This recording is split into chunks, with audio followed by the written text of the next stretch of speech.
La leyenda de El Fantasma de la Recoleta, Argentina. Dicen que hay lugares donde el silencio no está vacío, sino atento. ¿Alguna vez caminaste por un sitio y sentiste que alguien te seguía el paso, sin tocarte, sin hablarte, pero respirando casi al mismo ritmo que vos? Porque eso, exactamente eso, es lo que muchos aseguran haber sentido al cruzar, de noche, el cementerio de la Recoleta, en la ciudad de Buenos Aires. Imagínate la escena. Las puertas de hierro se cierran. El mármol blanco refleja la luz de la luna. Las estatuas parecen girar apenas la cabeza cuando no las miras. Y entonces, un sonido. No un grito, no un lamento. Unos pasos, lentos, metódicos, como si alguien conociera cada baldosa desde hace más de un siglo. ¿Quién camina a esa hora? ¿Y por qué nunca se deja ver del todo? El cementerio de la Recoleta fue inaugurado en 1822, sobre terrenos que antes pertenecieron a los monjes recoletos. Allí descansan presidentes, militares, científicos, escritores. Mausoleos imponentes, familias ilustres, y entre tanto nombre célebre, una figura casi olvidada por la historia oficial, pero imposible de borrar de la memoria popular. Porque esta leyenda no habla de un prócer ni de una tumba famosa. Habla de un hombre común, de esos que pasan desapercibidos, hasta después de la muerte. A fines del siglo XIX, cuando Buenos Aires crecía y la Recoleta comenzaba a tomar el aspecto solemne que hoy conocemos, hubo un cuidador que se convirtió en parte inseparable del cementerio. Su nombre aparece en antiguos registros administrativos, y también en testimonios que aún circulan entre serenos y vigilantes. David Aleno. Aleno era conocido por su disciplina casi obsesiva. Llegaba antes del amanecer, barría cada pasillo, limpiaba las tumbas con una dedicación que rozaba lo enfermizo. Vivía en una pequeña habitación dentro del predio, y según quienes lo trataron, hablaba poco, pero observaba todo. ¿Puede alguien amar tanto un lugar que se niegue a abandonarlo, incluso después de morir? David Aleno falleció en 1910. Fue enterrado allí mismo, en una tumba modesta, costeada, dicen, con sus propios ahorros. Nada extraordinario, al menos en los papeles. Pero poco tiempo después de su entierro, comenzaron los rumores. Serenos que escuchaban llaves tintinear cuando no había nadie. Escobas apoyadas contra muros que aparecían en medio de los pasillos. Y esa sensación persistente de ser observado, especialmente cerca de la entrada principal, donde Aleno solía comenzar su rutina diaria. ¿Casualidad? ¿Sugerencia colectiva? ¿O el eco de una vida que se repite una y otra vez? Porque hay algo inquietante en esta historia. Los relatos no hablan de apariciones violentas, ni de gritos, ni de cadenas arrastradas. Hablan de orden, de limpieza, de vigilancia, como si alguien siguiera trabajando, sin descanso. Y entonces surge la pregunta que nadie en la Recoleta responde con ligereza. Si David Aleno dedicó su vida entera a cuidar a los muertos, ¿quién cuida hoy a los vivos cuando cae la noche? Los primeros relatos no aparecieron en diarios ni en libros. Se transmitieron en voz baja, entre quienes trabajaban de noche, como si decirlos en voz alta pudiera provocar algo. ¿Te imaginas cuidar un cementerio histórico, rodeado de más de 4000 mausoleos, sabiendo que no todos los pasos que escuchás pertenecen a los vivos? A comienzos de la década de 1920, los serenos del cementerio de la Recoleta comenzaron a dejar constancia informal de ciertos sucesos. No informes oficiales, no denuncias, anotaciones personales, comentarios al cambiar de turno.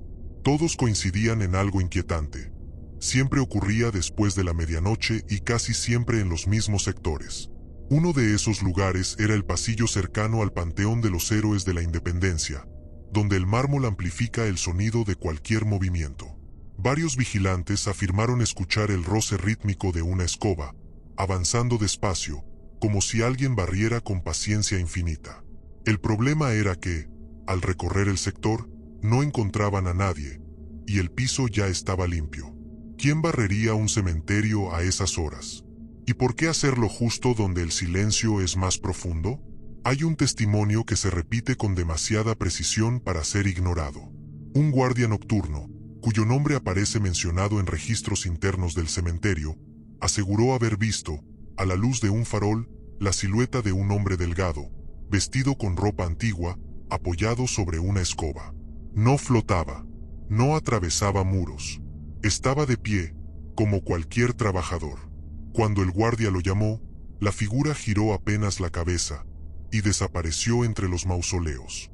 Lo más perturbador no fue la visión, fue el sonido posterior.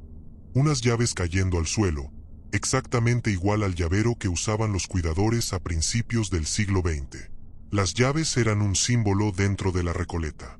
David Aleno siempre las llevaba colgadas del cinturón. Las hacía sonar al caminar, casi sin darse cuenta.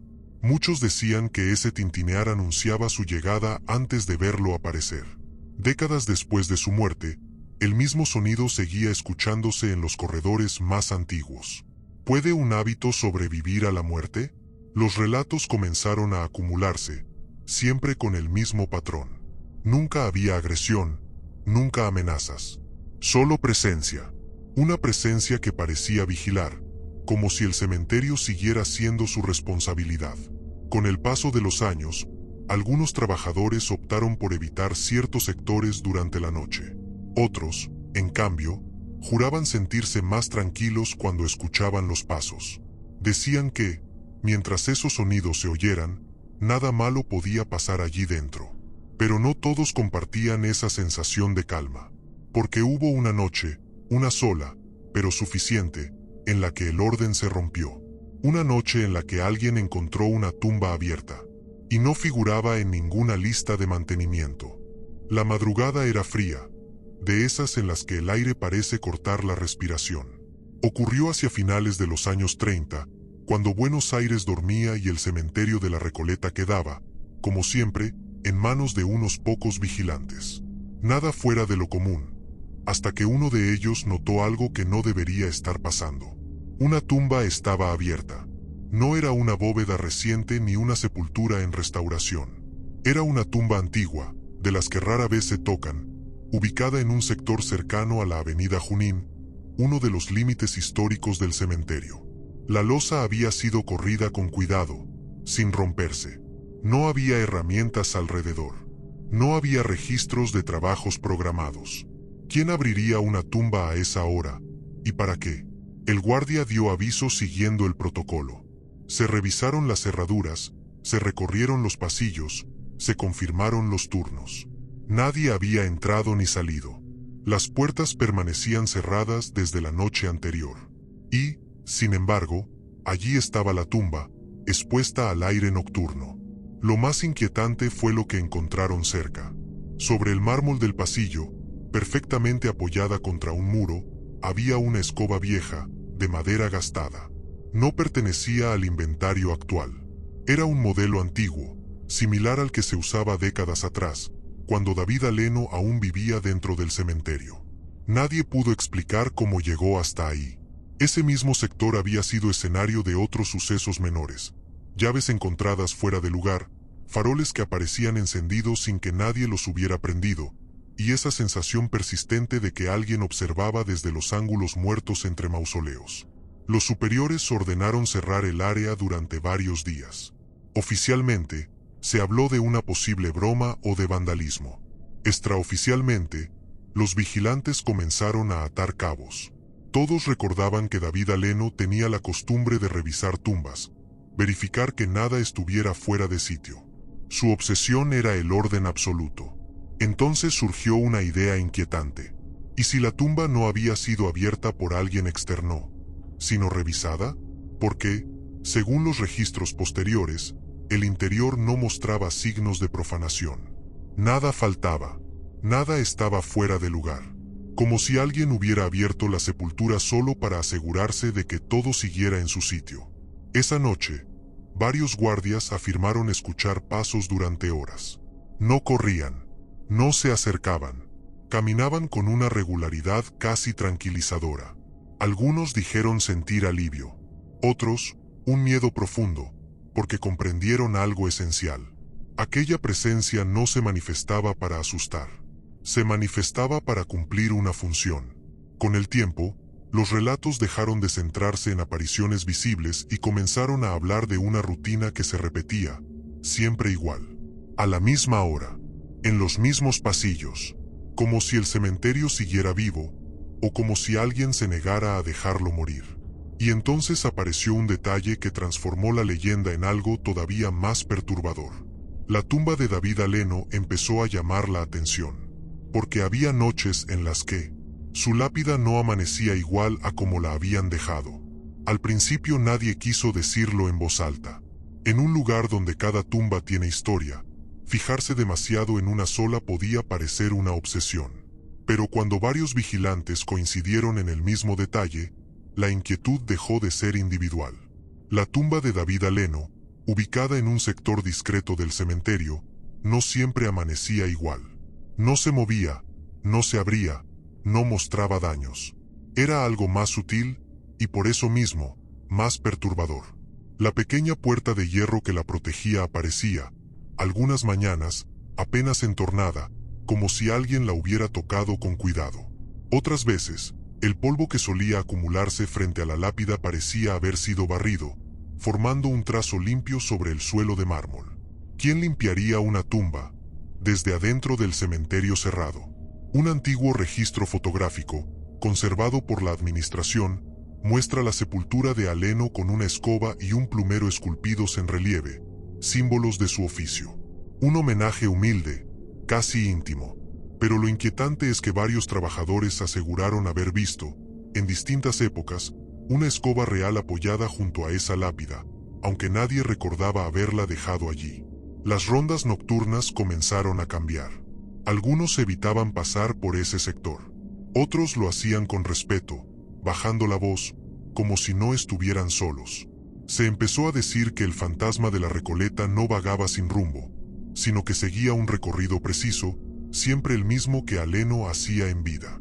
Entrada principal, pasillos centrales, sectores más antiguos y, finalmente, su tumba. Hay algo que quedó asentado en testimonios internos. Cuando alguien alteraba el orden, una puerta mal cerrada, una tumba dañada, basura fuera de lugar. Esa noche los ruidos aumentaban. Pasos más frecuentes. Llaves que sonaban con insistencia, como si alguien estuviera corrigiendo un error. ¿Puede un lugar generar su propio guardián? ¿O fue el guardián quien se negó a irse? A mediados del siglo XX, el cementerio comenzó a recibir más visitantes nocturnos por eventos especiales y visitas guiadas. Algunos guías, sin mencionar nombres, advertían a los asistentes que no tocaran nada, que respetaran el silencio. No por miedo, sino por respeto. Porque, según decían, acá siempre hay alguien trabajando. Hubo noches en las que turistas afirmaron sentir un leve empujón, como si alguien les indicara el camino correcto. Nunca brusco, nunca violento, solo una corrección silenciosa. Pero lo que terminó de consolidar la leyenda ocurrió cuando un empleado nuevo, ajeno a todas estas historias, cometió un error simple. Y la Recoleta pareció responder. Porque esa noche, por primera vez, alguien escuchó una voz. No un grito, no un lamento, una orden breve, seca, casi susurrada. El empleado llevaba apenas semanas trabajando en la Recoleta. No conocía las historias, o fingía no conocerlas. Para él, el cementerio era un lugar solemne. Sí, pero muerto al fin y al cabo. Aquella noche, durante su ronda, cometió un descuido mínimo. Dejó abierta una reja lateral, algo que no figuraba en su sector asignado. No pasaron ni 10 minutos. Mientras avanzaba por uno de los pasillos angostos, sintió que el aire cambiaba. No frío, denso, como si el silencio se hubiera espesado. Fue entonces cuando escuchó algo que no encajaba con ningún relato previo. Una voz. No fue un alarido ni un susurro fantasmal. Fue una palabra clara, corta, pronunciada con autoridad. Cerrá. El hombre se detuvo en seco. Miró alrededor. No había nadie, ni sombras, ni movimientos. Solo los mausoleos y la luna reflejándose en el mármol. Pensó que su mente le estaba jugando una mala pasada, hasta que escuchó el sonido inconfundible de unas llaves agitándose, justo detrás de él. El guardia no corrió. Dijo después que no pudo. Caminó hasta la reja abierta, la cerró, y al hacerlo sintió una presión leve en la espalda, como una mano indicando el final del gesto. Cuando se dio vuelta, no había nada, pero el aire volvió a ser normal. El silencio, liviano otra vez. Al terminar su turno, contó lo ocurrido. Nadie se rió, nadie lo contradijo. Solo le hicieron una advertencia sencilla. Si escuchás algo, hace caso. A partir de entonces, los testimonios cambiaron de tono. Ya no hablaban solo de ruidos o apariciones. Hablaban de interacción, de una presencia que respondía cuando algo se salía de su orden natural. Con el paso de los años, historiadores y guías comenzaron a investigar la figura de David Aleno. Se confirmó que había trabajado durante décadas en el cementerio, que vivió allí, y que su dedicación fue tan absoluta que pidió ser enterrado en el lugar que cuidó toda su vida. Eso está documentado. Lo que no figura en ningún archivo es lo que vino después. Porque, según los registros no oficiales, nunca hubo robos graves durante las noches en que se escuchaban los pasos. Nunca profanaciones exitosas. Nunca daños inexplicables que quedaran sin corregir. ¿Casualidad? ¿O vigilancia?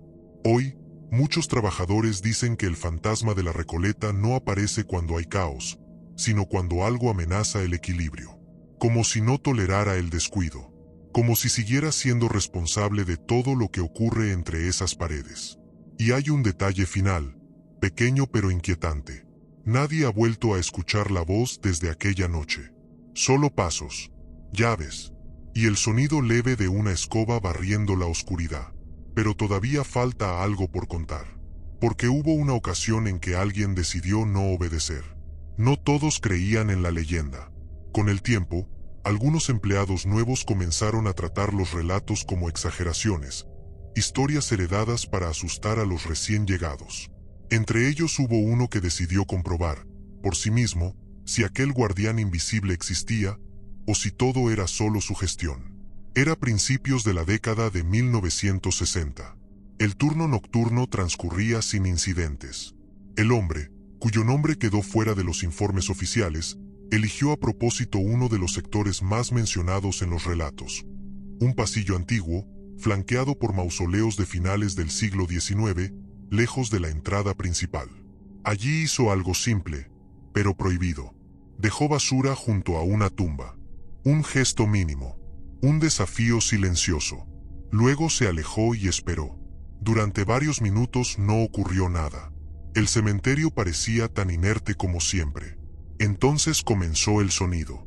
No cerca, no lejos, alrededor. Pasos que no seguían una línea recta, sino un recorrido circular, como si alguien inspeccionara el lugar con detenimiento. El guardia intentó mantenerse firme. Encendió su linterna. Nada, pero el sonido continuaba, acompañado de ese tintinear inconfundible de llaves chocando entre sí.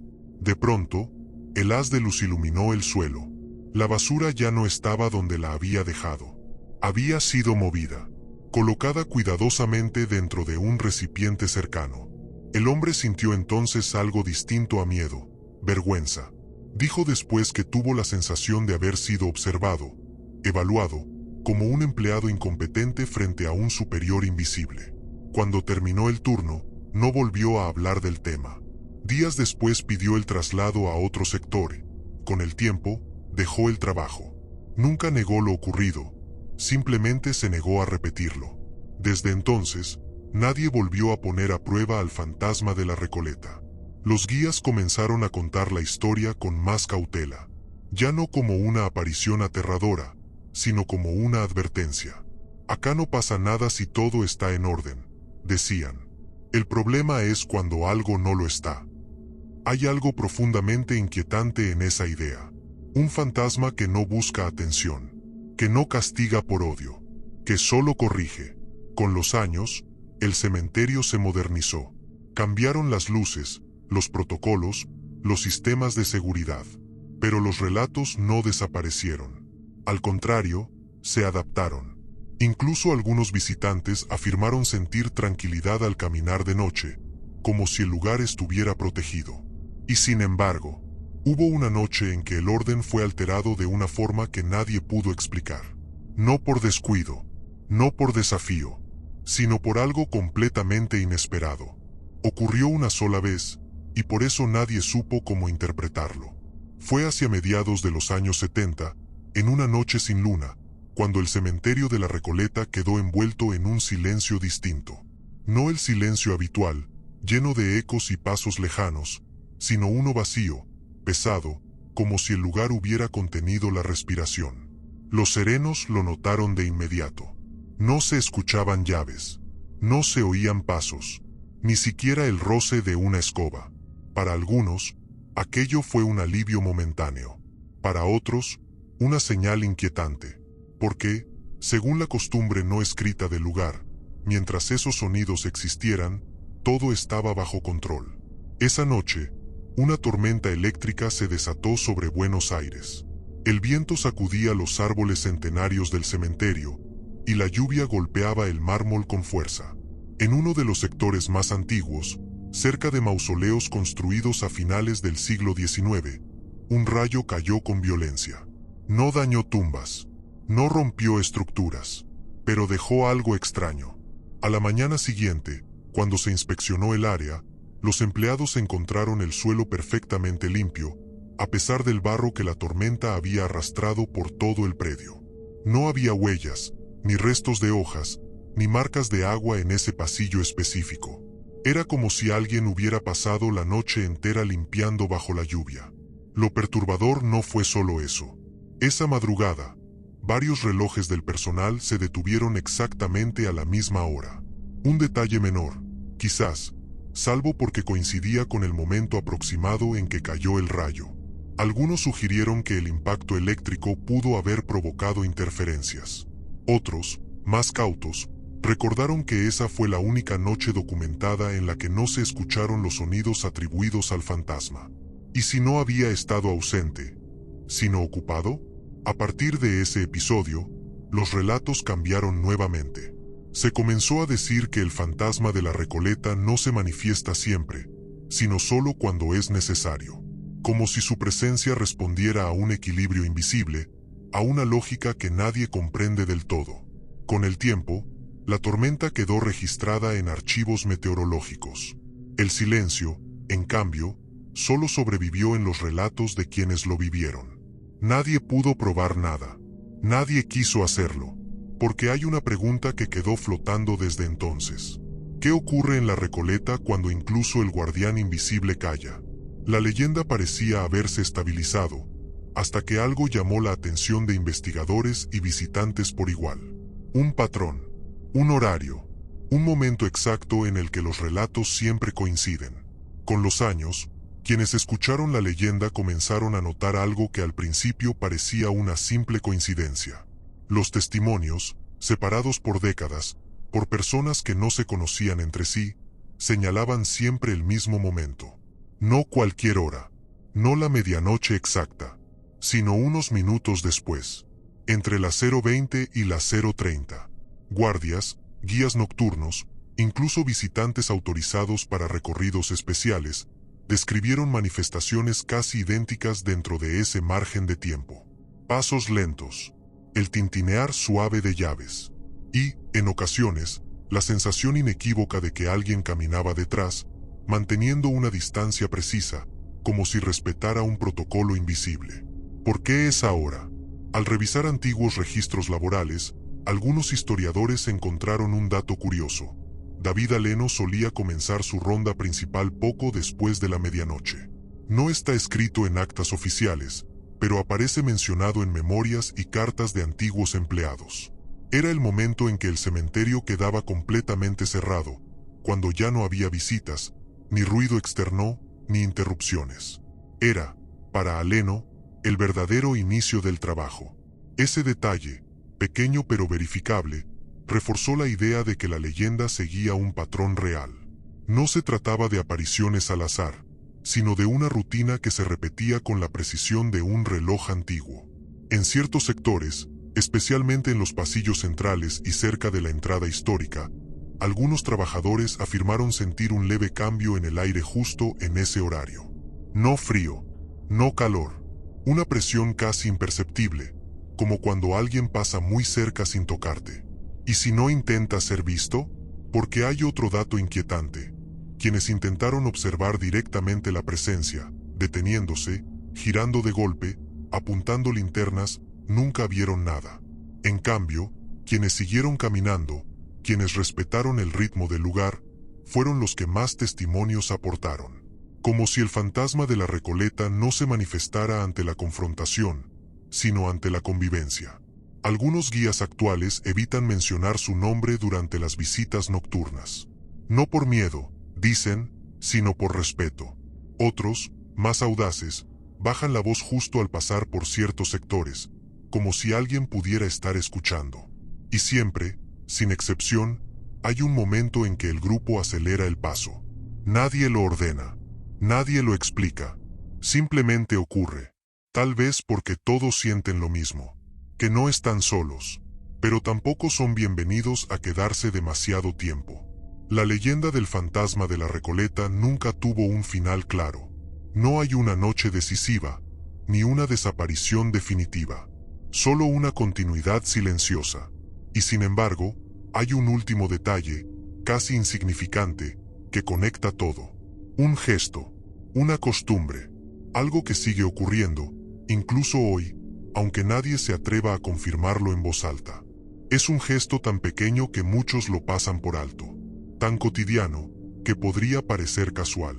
Pero en la Recoleta, nada lo es del todo. Al amanecer, cuando el cementerio vuelve a abrir sus puertas y la luz del día comienza a borrar las sombras de la noche, algunos empleados han notado algo curioso desde hace décadas. No ocurre todos los días. No ocurre siempre en el mismo lugar. Pero cuando sucede, nadie lo discute.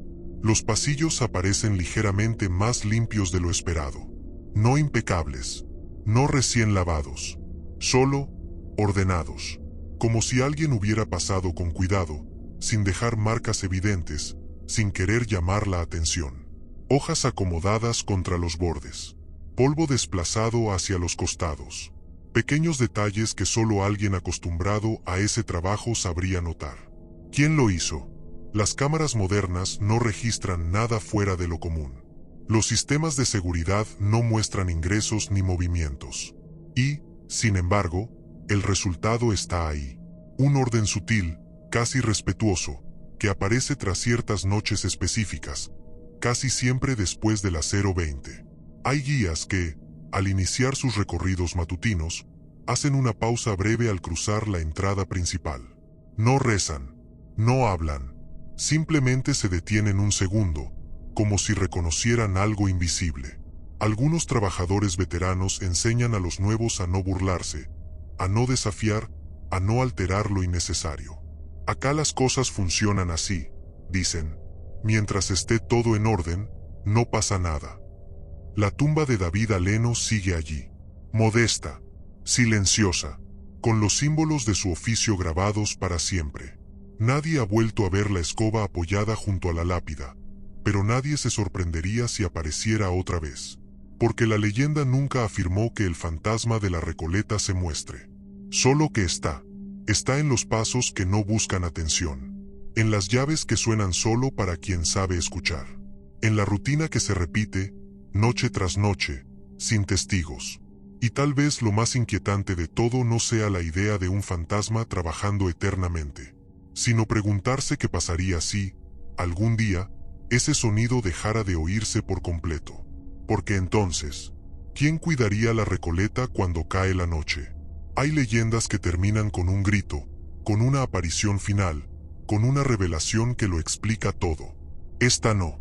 La del fantasma de la Recoleta se sostiene, precisamente, porque nunca ocurrió un final. No hay una fecha en la que todo se detuviera. No existe un registro que diga a partir de aquí, ya no se oyó nada más. La historia simplemente continúa, como una rutina que se niega a romperse. David Aleno murió en 1910. Eso es un hecho comprobado. Trabajó durante décadas en el cementerio de la Recoleta. Vivió allí. Lo cuidó. Pidió ser enterrado en el mismo lugar que había protegido toda su vida. Todo eso está documentado. Lo demás, pertenece a la memoria colectiva. Los testimonios no hablan de terror, sino de respeto. No describen una presencia vengativa, sino constante. Un guardián que no castiga, que no amenaza, que solo corrige lo que está fuera de lugar. Tal vez por eso la leyenda ha sobrevivido tanto tiempo. Porque no necesita exageraciones. Porque se apoya en detalles reales, en horarios precisos, en hábitos que existieron. Y porque, en el fondo, plantea una pregunta incómoda. ¿Puede una persona amar tanto su trabajo, su espacio, su responsabilidad, que ni siquiera la muerte logre apartarlo de ella? Quienes trabajan hoy en la Recoleta no suelen hablar del tema. Algunos sonríen, otros evitan responder, pero casi todos coinciden en una misma costumbre: hacer bien su trabajo, cerrar cada reja, respetar el silencio, mantener el orden. Por si acaso, porque cuando la noche cae, las puertas se cierran y el cementerio queda a solas con su historia, nadie puede asegurar que esté verdaderamente vacío. Tal vez, en algún pasillo de mármol, alguien siga caminando con paso lento y conocido, haciendo sonar unas llaves antiguas, revisando que todo esté como debe estar. Y si alguna vez caminás por la Recoleta, sentís unos pasos detrás de vos y notás que el suelo está inexplicablemente limpio, no te detengas, no mires atrás, solo seguí caminando. Puede que no estés solo, y puede que, en realidad, nunca lo hayas estado.